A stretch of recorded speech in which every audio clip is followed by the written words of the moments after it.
All right, everybody, welcome to episode 5 of the Ignite Your Life show. I'm Elisa Planellas here on location in Buckhead, Atlanta, and I'm with my host, Guillermo Vidal. Guillermo, what's today's topic? Hi, Elisa. So nice to see you. I'm still back Nice here to in Florida. Now, meet today's topic is one that will surprise a lot of people to talk about, but it's a good one, and that is that there is a special purpose for every loss and failure we experience in our lives. Oh my goodness, that can't be. They're so terrible. How can they have any good come out of that? It's a matter of our perspective. You know Yeah. that the things that happen to us, they're neither good or bad. We're the ones that think they are, and it always takes perspective for us to figure out what the benefit was. But when they happen, if they're painful, for example, because it's asking us to change something, we don't see the goodness in the change. Guillermo, I think it's because we take it personal. I mean, when something happens, sometimes it feels like, it's a hit to self-esteem. Like I should have did better, and Yeah, then it's yeah, kind of hard to see it that way. You almost kind of make it your identity, like how yeah. do we? That's exactly it. Frankly, I think that's how it affects me. Is that every loss that has happened, like especially you thought you were hot shot in your job, and you lose your job, and then all of a sudden you're like, "Who am I?" Yeah, yeah. Yeah. There's a lot of things that affect our identity because we identified it. But it's even like I'm married and now I'm divorced, kind of thing, and people and so yes, it really hits you right in the ego. But don't you find, as you look back at your life, that um, sometimes the things you thought were the worst things that could have happened to you turned out to be the biggest blessings, and sometimes it's the other way around, where the best things you thought had happened to you turn out to be the worst thing that could have happened to you. Oh no, I don't know about that, but I tell you, when it comes to those things turning out for good, I've seen that a lot. Yeah, And at first, I could not see past that. It just felt like the worst thing in the world, yeah, And I just what I'm telling you, I would sit and think, oh man, what did I do wrong? Oh, I tried my best, you know what I mean? And you get to that part, you can let it reinforce your "I'm not good enough" type of mindset, yeah, yeah, and that's where I totally have been. And it didn't have a lot of times. There's this vast space between the thing that happened and the good, seeing the good that came out of it. Sometimes it's years, yeah, yeah, yeah, and yeah. yeah, you only But get to reflect. there's that old saying that what doesn't kill you shapes you, Yeah. and yeah, but it takes years to see the benefit in that. But I think the where this is a hard topic to convince people that there's good in it for them is like someone who say was sexually abused as a child, or whose parent was murdered or something, something that just we all know is really, really horrible. It's hard to tell someone, oh, you know what, you're going to get some big special benefit out of that, that, They would think you were yeah, rude. that would be you'd have to be an idiot to tell somebody that. But the Like, fact really? is that, That's great. yeah, but you know what, the fact is that I know for me, and I've had a rough childhood coming from Cuba and all of that. But as I look back on it, I know that it shaped me for the better. It took time, but it shaped me for the better. Well, I totally hear you because I mean, let's think about the opposite side. What if everything went just so perfectly, like there was no disruption, none. You see no reason to change anything. It's like proven practices, right? We follow a strict regimen of proven practices because we know that they work. Yeah, And so when do you change? When do you advance that? When do you get to the next level of that if there's no desire to make it any greater? You know? Yeah. So Well, that oh, go ahead. no, go ahead. I interrupted you. No, saying that thing that that that totally lost my place. That That's my fault. that's okay. Yeah, I mean that disruption that comes shows you places where there could be improvement. And a big example of that for me is technology. You know, there's not a such thing as we built the app or we built the site or whatever it is, and it's just there. There's always updates to make. There's always improvements, Yeah. and with that comes our technological growth. Like where we've taken computers from those clunky old desktops to these lightweight laptops with touchscreen and all of that. That advancement came from challenges that those companies had to focus on to improve. Sometimes it was, customer feedback or whatever it is. And I apply that same thing like to life. I mean, if technology is that way, if people are born and then they have to grow, then life has to be that way. You know what? I think that's true. But if there's one thing I know, everything changes. Oh, they're not coming to get you, are they? This is like what I said. But there is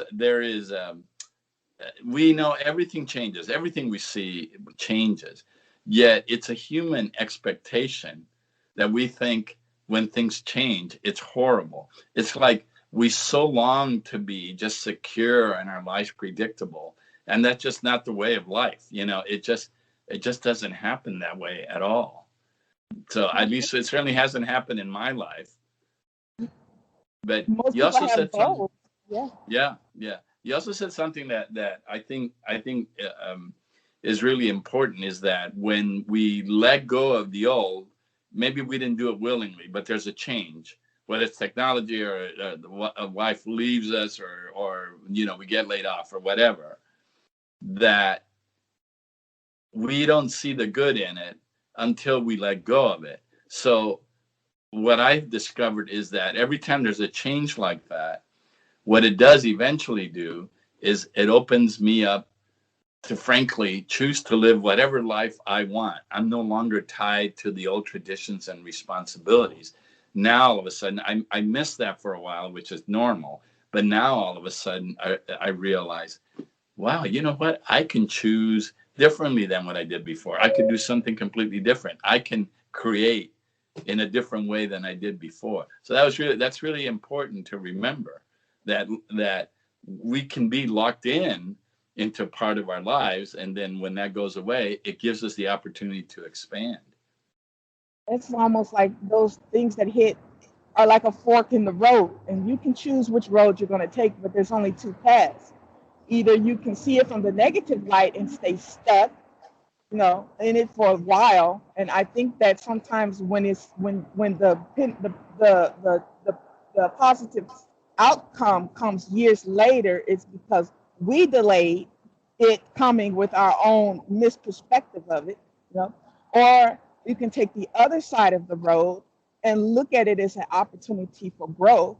And when you accept it as a moment of growth, then you feel free to go and explore life, and you get to enjoy life more. I also think that road, that positive road, is a healthier for our self-esteem. I think so. To me, it seems like that fork on the road you're talking about, that sometimes, my life is all of a sudden disrupted, and I can continue to walk on the road where I continue to do the same things that I'd done before, or I can continue to go on, or I can choose the road that is totally new and it's going to open me up to new possibilities. Now, unfortunately, I've taken that road of trying to stay with things the same, but I have to. you do reach a point where your old way of doing things no longer work, which I Yeah, think is how your spirit tells you it's time to change. And all of a sudden, like the things you rely on, they just no longer work. It's like you were talking about technology. It's like old technology. There comes a point where it's just useless. exactly. The new thing has just so improved that the old ways are useless. And I think the same thing happens in life. Yeah, absolutely. I mean, it's not a simple thing. It's not a simple thing to get to that point and embrace the right perspective. And the Right. only thing that makes the right perspective right is you choosing how you're going to reflect on yourself. So if it's you can never be right dogging yourself out.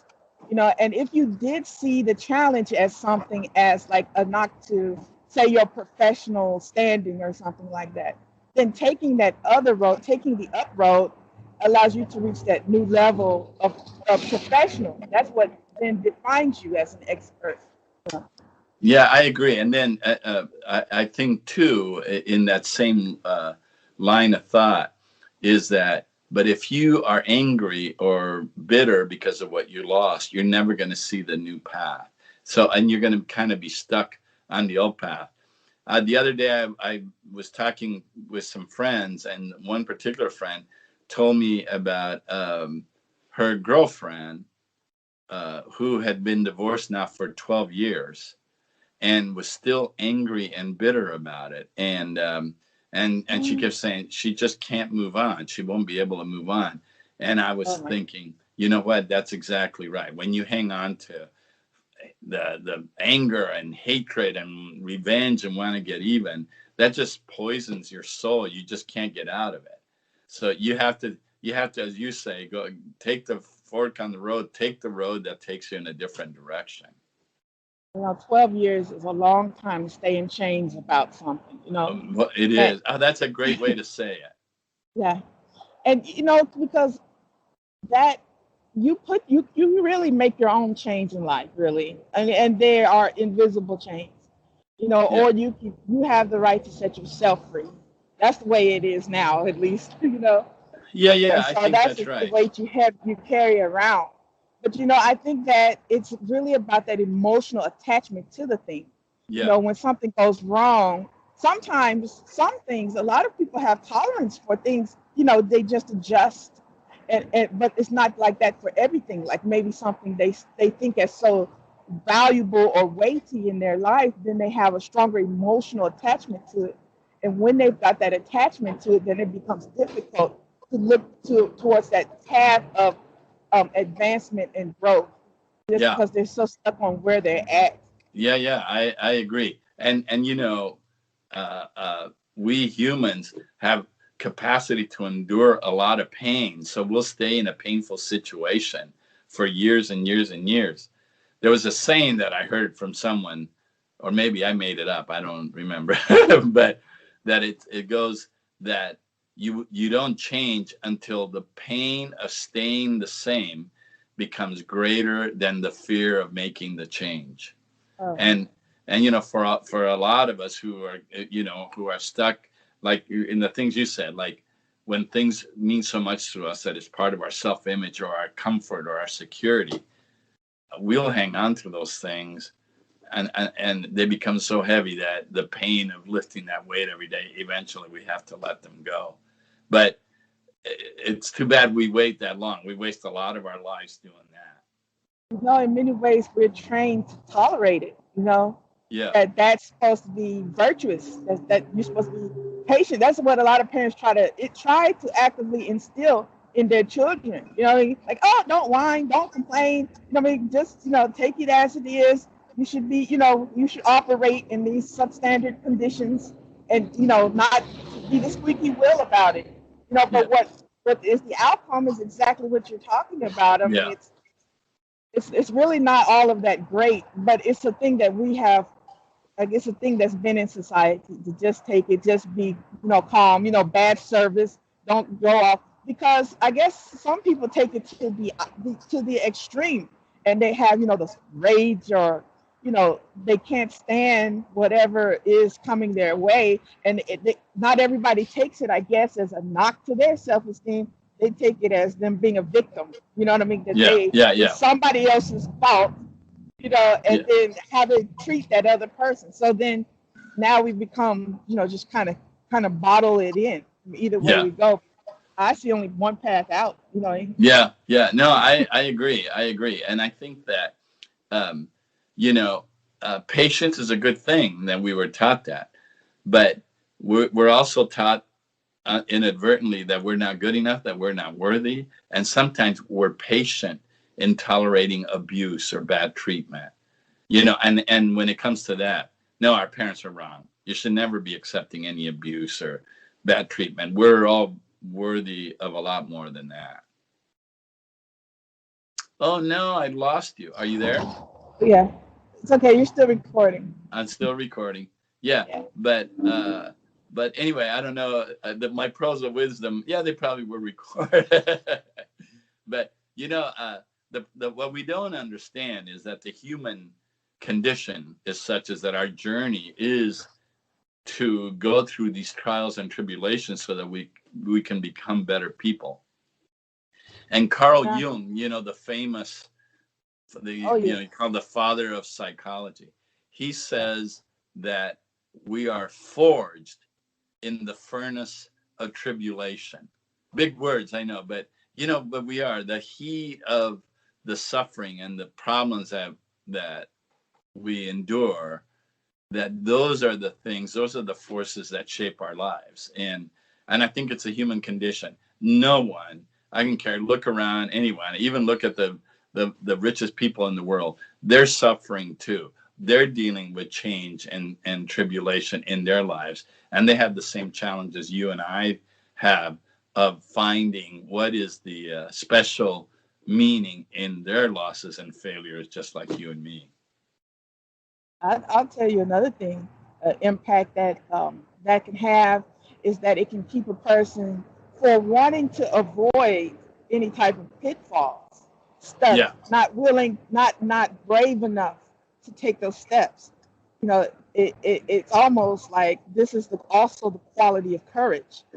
So if you say, oh no, if I do this type of life experience, all these kinds of things might happen. So they never adventure, they never go to try new things or things outside of, I guess, what is their comfort zone. And yeah, so you kind of yeah, box yourself in because you're trying yeah. to avoid Well, those pitfalls. Yeah. don't you think that that's what keeps us in in a lot of our troubles? Like I certainly have done it. Where you stay in a bad situation because you're afraid that if you get out of it, the situation you get into may be even worse. So fear of the unknown keeps you in a bad situation just because you're afraid, of taking a chance and taking a gamble. So perhaps that's why that the pain of staying has to be greater than the fear. The pain of staying, you got to get to a point where you just go, I can't take this anymore, and then I'll do whatever. And You, sometimes that's what it takes for us to change. But I know have another learned. Go ahead. Go ahead. no, another side of that is the hope, thinking that things are going to work out. If I just stay here, if I just stay stuck, if I just stay at it, and then it's going to change. And sometimes that type of mindset blocks you away from the solution because Yeah. maybe it takes a creative solution. Yeah. Maybe it takes you willing to let go to see what all of that you've been hoping for that could have been yours, that solution that could have been yours. You're stuck there out of the misguided mask of hope, that Yeah. is misplaced. Yeah. Uh, yeah. Yeah. That's really well said. That's really well said. I think I think that the thing that keeps us from making changes, of course, are all of those things: attachment, trust, self-image, and fear. One of the things I've learned to do is, especially since I've been around the block a lot more than you have um, over the years, one thing I have learned is that there's so little that I control. Like they're just I don't control other people's behavior. I just control myself. So what I'm learning to do more and more is that I take what life gives me every day and I make it work for me the best I can. If I have goals, there's only a little bit that I can do at a time, and then the patience is just do what's in front of you and have the faith that it'll work out in a way that's good for you. And that has brought me a lot of peace and removed a lot of the stress that I had in my life. Just really thinking about day to day, doing what I control, feeling good about it. Of course, having goals, but understanding that I can't force them to happen, that they'll happen in their own time. But it's up to me to keep making the effort. Right. That's right. Absolutely, Guillermo. Well, listen, that's our show for today. Okay. It was a Are good one. wild here in Buckhead, Atlanta today. Yeah. And you're wearing a Yeah. coat. You're wearing a coat, aren't you? Well, it's like a vest. Oh, okay. Okay. Is it Yeah. cold over there? Definitely chillier than Florida, but Yeah, yeah. it's not as cold as I thought it would be. Oh, good, good. Okay. All All right. right. We'll Thank see you you so next much. week. See you Okay. next week. Okay. Okay. See ya.